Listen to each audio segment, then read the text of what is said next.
ఇప్పుడు నేను జనార్దన్ రెడ్డి గారు మా జానయ్య గారు మేము నాయకులు అందరం కలిసి ఆ చెరువు కట్ట పక్క పొంటున్నటువంటి ఆ బుజ్జిని పెట్టిన సమాధి కాడికి పోయినాం. 2 నెలల పసిపాప, ఈ లోకాన్ని పూర్తిగా కళ్ళు విప్పి చూడనటువంటి పసిపాపను తన్ని హత్య చేసి పరారైనటువంటి ఘటనకు ఈ ఊరు కేంద్రమైంది. గమ్మత్ విషయం ఏంటంటే అదే డిఎస్పీ గారు చెప్తా ఉన్నాడు, ఆ 3 ఆడోళ్ళట, ఆ చిన్నపిల్ల బాలింత, వాళ్ళ అత్తమ్మ, వాళ్ళ ఆడబిడ్డ 3 కలిసి 8 మంది రెడ్లను దన్నీరట. ఆయన చెప్తా ఉన్నాడు ఈ 8 మందిని దన్నీరట. తంతే వాళ్ళ గాయాలై నెత్తులు వలిగినాయట, దవాఖానలో ట్రీట్మెంట్ చేసుకుంటారట. మరి దవాఖానలు ఉండాలి కదా, ఆడున్నారు మరి ఇప్పుడు అని నేను అడిగిన. లేరు, పారిపోయారట. తన్నులు పడ్డాడు, ఎట్లా పారిపోతుండొచ్చు?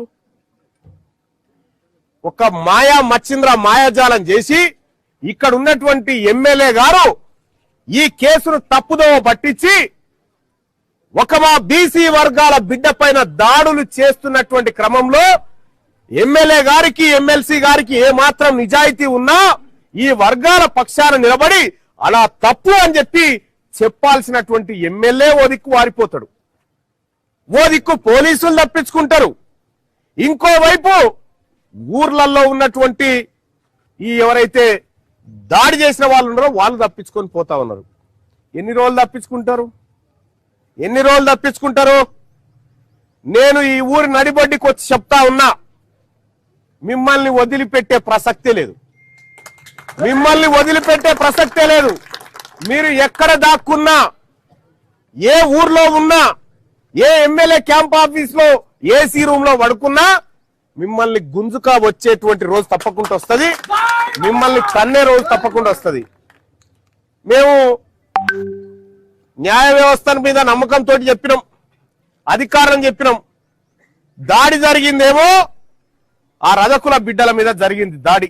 ఒక ఎస్సీ బిడ్డ మీద దాడి జరిగితే వాళ్ళే పోలీసు వాళ్ళకి ఫోన్ చేసిరు. 100 ఆ పిల్లగాడు ఫోన్ చేస్తే పోలీసు వాళ్ళు వచ్చిరు. ఎవరికైతే గాయం అవుతుందో వాడు కడుపు మండుతో వాడు పోలీసు వాళ్ళకి ఫోన్ చేస్తే పోలీసు వాళ్ళు వచ్చి ఫోన్ చేసిన వాళ్ళ మీద కేసు పెట్టిరు. ఫోన్ చేసిన వాళ్ళ మీద పోలీసు వాళ్ళు వచ్చి ఫోన్ చేసిన వాళ్ళ మీద బాధితుల మీద కేసు పెట్టి గిట్లట్లా పెట్టావా అంటే లేదు మేము ఇద్దరి మీద పెట్టినా అంటే ఆ 2 ఎఫ్ఐఆర్ కాపీలు దేపో అన్న. ఆ 2 ఎఫ్ఐఆర్ కాపీలు దేపో అంటే ఒకటి తెచ్చిండు, ఇంకోటేమో కంప్లైంట్ కాపీ తెచ్చిండు. ఏమైందా 2 ఎఫ్ఐఆర్ కాపీలు ఉన్నాయంటే అంటే లేదు ఈ ఆడోళ్ళు ఇచ్చిన కంప్లైంట్ ను కోర్టుకు పంపించిన, కోర్టు కేసు బుక్ చేయమంటే అప్పుడు చేస్తా అంటుడు. మరి ఇదెందుకు చేసినా, ఇది కూడా కోర్టుకే పంపాలి అంటే వాళ్ళు రెడ్లుగా సార్ మేము చేయాలి అట్లే అని చెప్పి చెప్తా ఉన్నాడు. ఇంకో ఇది కథ. ఇది నాగర్ కర్నూలులో జరుగుతున్న న్యాయం. ఇది నాగర్ కర్నూలులో జరుగుతున్నటువంటి దుర్మార్గపు పరిపాలన. గిది నిజంగా మా వర్గాల పైన దాడులు జరుగుతూ ఉంటే మేము చూస్తూ ఊరుకోము. ఎన్నడలేంది ఇయ్యాల కడుపులో వస్తాదా మీ సిఐకి ఎందుకు సెలవులో పోయిండా? ఇయ్యాల ఎటు పోయిండా అశోక్ రెడ్డి? ఇయ్యాలనే ఎందుకు వారిపోయిండా? ఇయ్యాలనే ఆయనకు మోషన్స్ అయినాయట, ఇయ్యాలనే ఆరోగ్యం బాగాలేదట ఆయనకు. మీరు డైపర్లు వేసుకొని తిరగాలి, తిరిగే రోజు వస్తుంది ఏమనుకుంటున్నావు? ఏం తమాషా చేస్తురా? ఏం మా వాళ్ళు ఎవరైనా మీకు తెరవ వచ్చిరా? ఎవరైనా దాడి చేసిరా?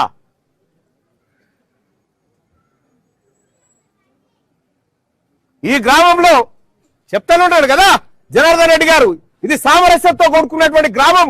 కొంతమంది చీడ పురుగులు చేయంగా ఈ విధంగా తయారైందని చెప్తా ఉన్నారు.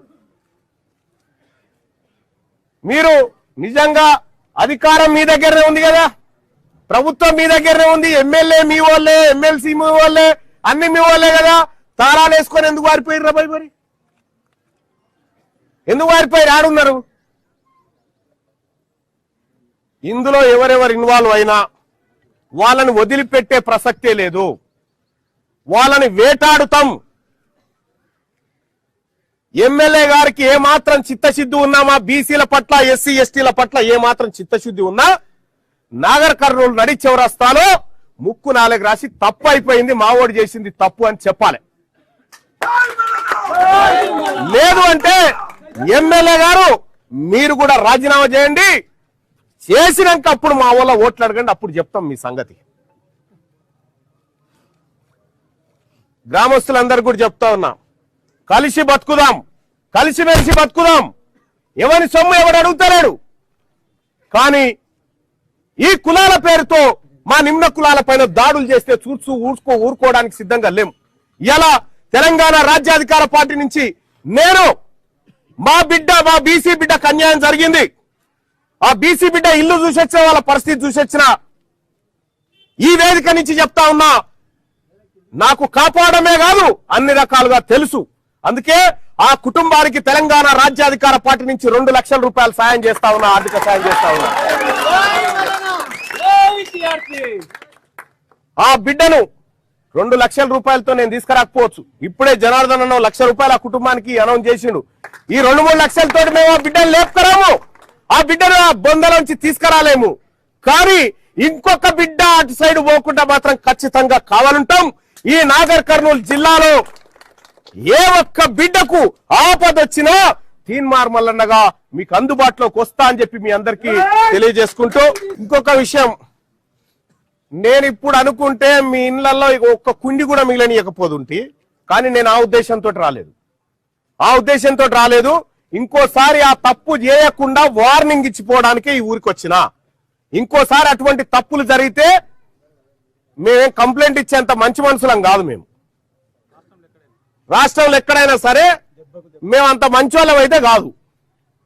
కాబట్టి ఈ గ్రామస్తులకు కూడా రిక్వెస్ట్ చేస్తా ఉన్నా, గ్రామంలో ఉన్నటువంటి బీసీ, ఎస్సీ, ఎస్టీ, మైనారిటీ, అణగారిన వర్గాలు ఎవరైతే ఉన్నారో మీరు ధైర్యంగా ఉండండి. మీకోసం మేమున్నాం, ఎక్కడి వరకైనా వస్తాం, ఎంతటి కోసమైనా తెగిస్తాం. అవతల వాడు ఎవడైనా మాకు డోంట్ కేర్. అలాగే నేను మన మరేనా రిక్వెస్ట్ చేస్తా ఉన్నా, అన్న ఈ నాయో 2 నీదో 1 కొద్దిగా కుటుంబాన్ని ఎట్లన్నా కొద్దిగా ఫైనాన్షియల్ గా ముందు తీసుకుపోయి ఏర్పాటు చేయండి అన్న. సో మా వాళ్ళు కూడా సహకరిస్తారు. అన్న ఏం లేదన్నా, ఇప్పుడు మీరు లోకల్ గా ఎక్స్ఎమ్మెల్యేగా పనిచేసినారు, ఈ ప్రాంత వాసి మీరు ఉన్నారు కాబట్టి ఇక్కడ ప్రజలారా ఆగండి ఆగండి ఆగండి ఆగండి ఆగండి. సర్పంచ్ ఇల్లు ఆపిండు కదా, వాళ్ళు ఏం చేసుకుంటారో నాకు తెలియదు. 2 లక్షల రూపాయలు పార్టీ నుంచి, నా పార్టీ నుంచి నేను ఇస్తా. మరేనా ఆ ఇల్లు అయ్యేటట్టు చూడు, ఓకేనా? ఆ ఇల్లు అయ్యేటట్టు చూడు. ఆ ఇల్లు కావాలి. ఆ ఇల్లు ఎవరి దయాదాక్షిణ్యాల మీద ఉండకూడదు, పేద ప్రజల ప్రేమ మీద నిర్మాణం కావాలి ఆ ఇల్లు. థ్యాంక్ యూ, ధన్యవాదాలు అందరికీ. జై బీసీ, జై బీసీ.